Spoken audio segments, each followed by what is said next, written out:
Ito guys, lagyan muna natin ng lemon. Ayan.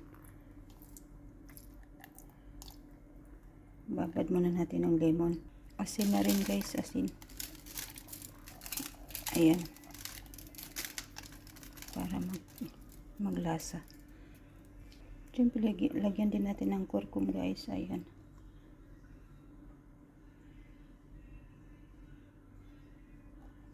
Haluin natin. Ayan guys, bari marinate muna natin siya sa lemon, asin, tsaka kurkum. Para pang ano.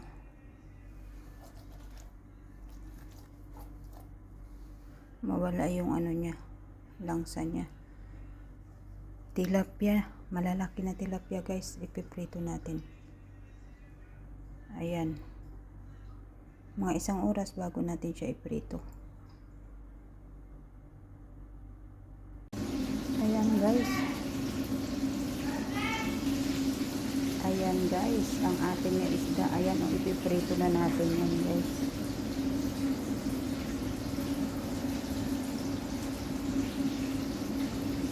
Hi guys, ito na yung isda natin. Luto na guys. Ayan. Ayan pa yung isa guys. Oh. Kaya kakain na tayo guys. Tilapia. Tilapia yan guys. Masarap. Ang sarap kaya ng tilapia dito guys. Ayan, ang sarap. Kainan na. Kain na tayo.